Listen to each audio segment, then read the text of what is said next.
مرحبا بكم dans votre chaîne physique et sa didactique. En principe, rien ne va de soi, rien n'est donné, mais tout est construit.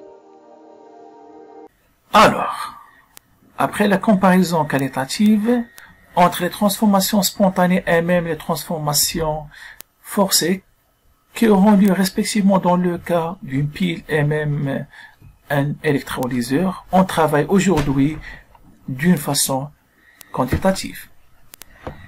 Pour ce fait, je considère tout simplement une pile formée de cuivre aluminium, et bien sûr pour que ce système chimique se comporte comme une pile, tout simplement ici, je vais injecter un résistor.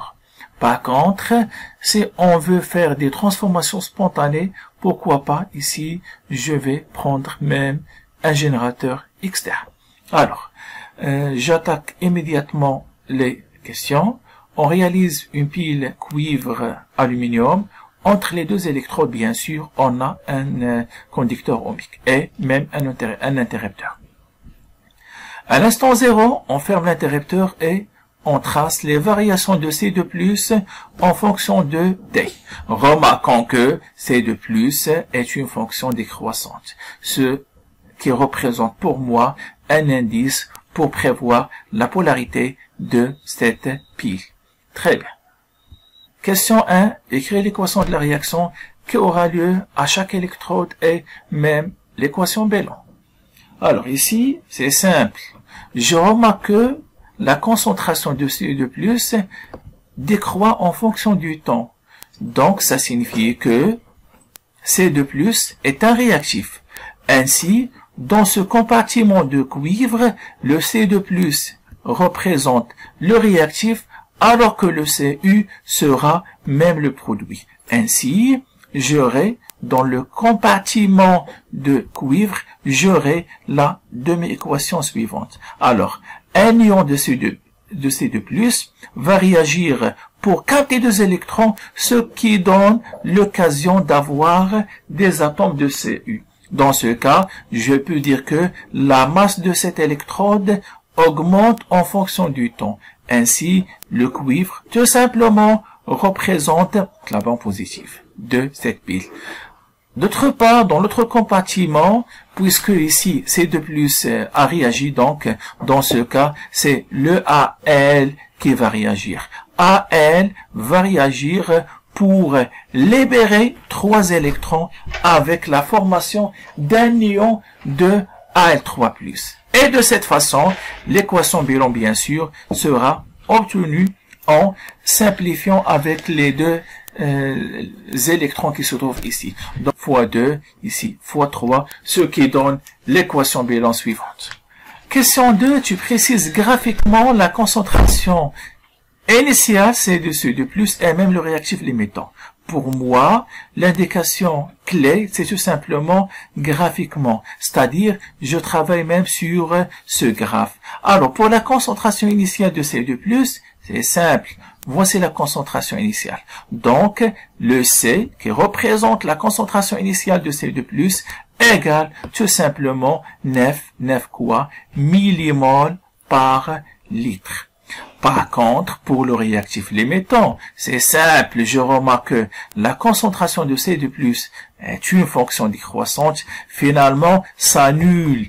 Donc, puisque la concentration finale de C2+ devient 0, donc ça signifie que le C2+ sera le réactif limitant. Très bien. Question 3. En utilisant le tableau d'avancement, je trouve la valeur de X max, sachant que le volume de chaque solution est égal 100 ml. Bien sûr, je pars sur la première solution et même la deuxième solution. Chaque solution a pour 100 ml.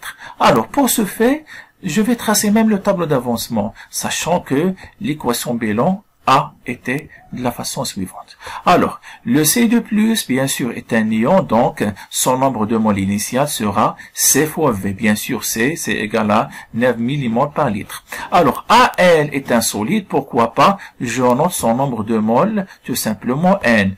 Pareil pour l'électrode de Cu, son nombre de moles, par exemple, sera 1'. Et en principe, 1' égale la masse initiale de cette électrode sur la masse molaire, bien sûr.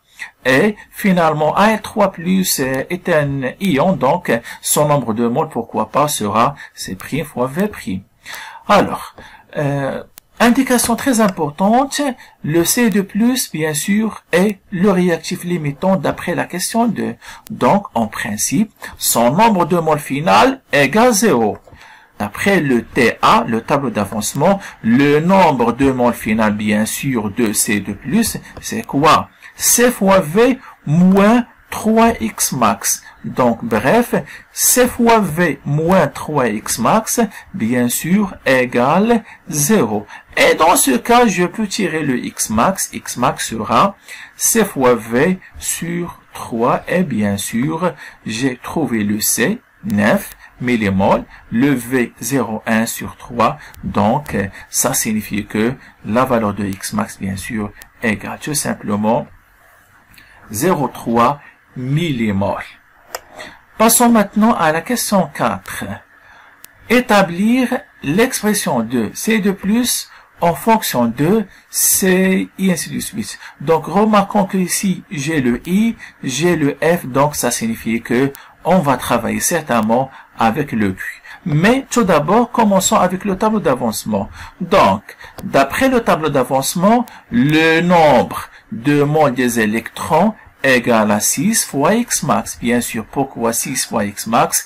Tout simplement car on a éliminé ces électrons dans l'établissement de l'équation B. Dans ce cas, je tire le x max. Le x max, bien sûr, c'est le nombre des électrons sur 6.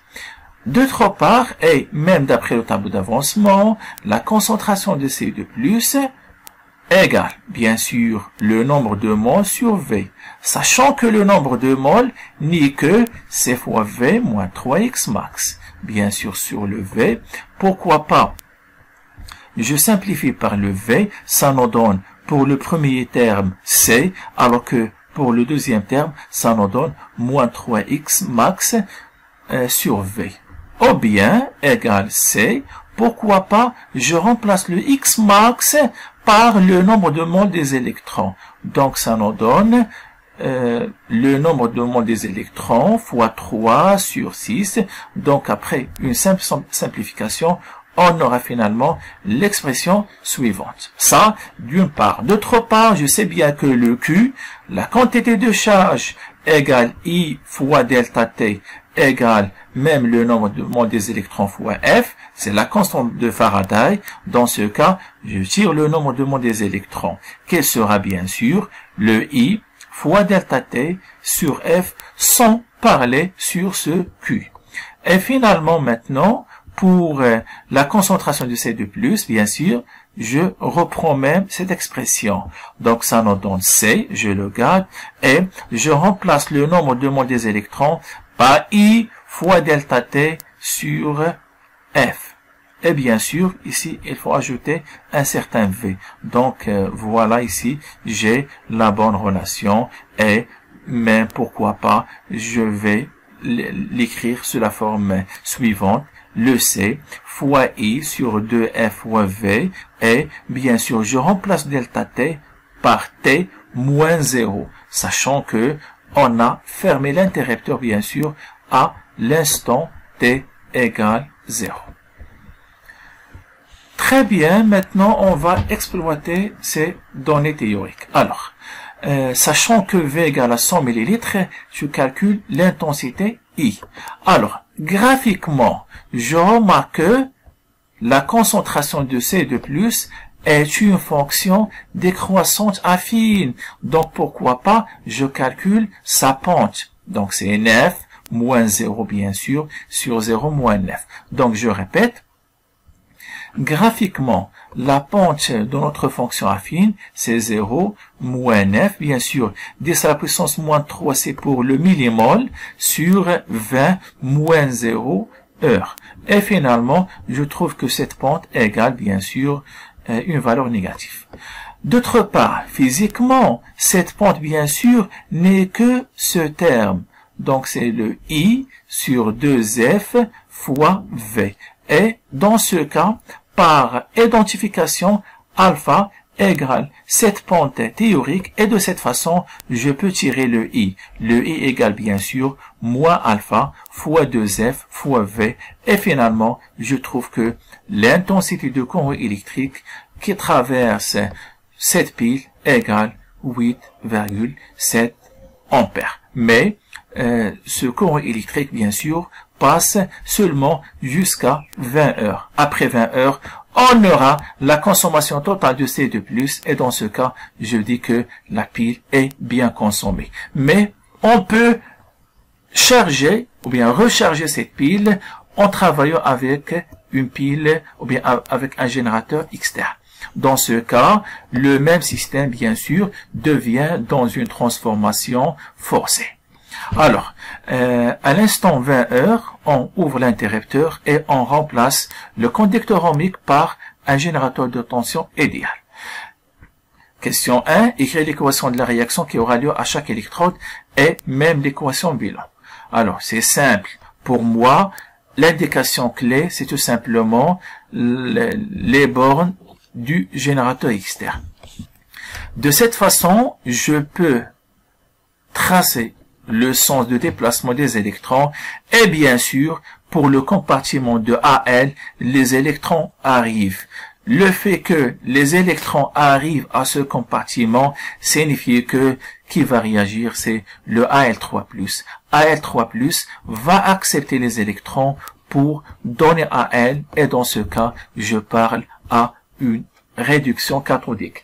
Par contre, les électrons, bien sûr, arrivent à la borne plus du générateur qui va libérer les électrons, bien sûr, n'est que le Cu. Et dans ce cas, le Cu va réagir pour libérer deux électrons et se transformer en C2+. Remarquons que les deux demi-équations sont complètement inversées par rapport à la première situation, puisque je parle maintenant sur une transformation forcée. Et dans ce cas, l'équation bilan, bien sûr, sera tout simplement l'inverse de la première équation.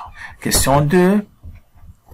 Quel électrode qui va jouer le rôle de la cathode? Tout simplement, puisque j'ai une oxydation anodique au voisinage de cuivre, donc c'est le cuivre qui va jouer le rôle de l'anode, alors que le Al sera se comporter comme une cathode.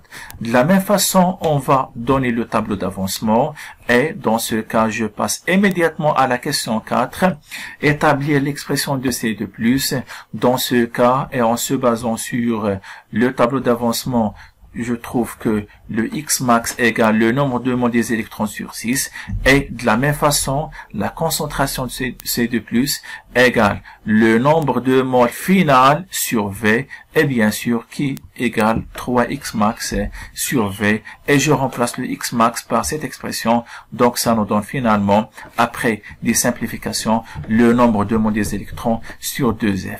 Bien sûr, à ne pas oublier que le nombre de moles des électrons égale I fois delta sur F. Finalement, je trouve que la concentration de C2+ est bien donnée avec la relation suivante. Alors, question 5.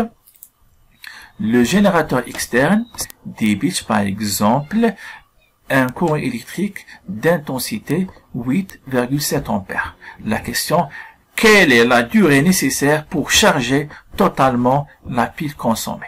Bien sûr, pour charger la pile consommée, il faut que la concentration de C2+ devient même 9 millimoles par litre. Dans ce cas, même, je vais travailler avec la même relation. Donc, à la charge totale, la concentration finale devient 9 millimoles par litre. Et dans ce cas, pourquoi pas, je tire le delta T. Et même, je trouve que la durée de la charge de la pile sera même 20 heures, qui représente même la durée de la consommation de la pile. Donc, j'espère bien que avec cette vidéo, j'arrive à finir cette comparaison entre les transformations spontanées et même les transformations chimiques forcées vers la fin. Merci pour votre attention. Bien sûr, à ne pas oublier de s'abonner dans votre chaîne Physique et sa didactique pour voir la physique d'une façon plus simple.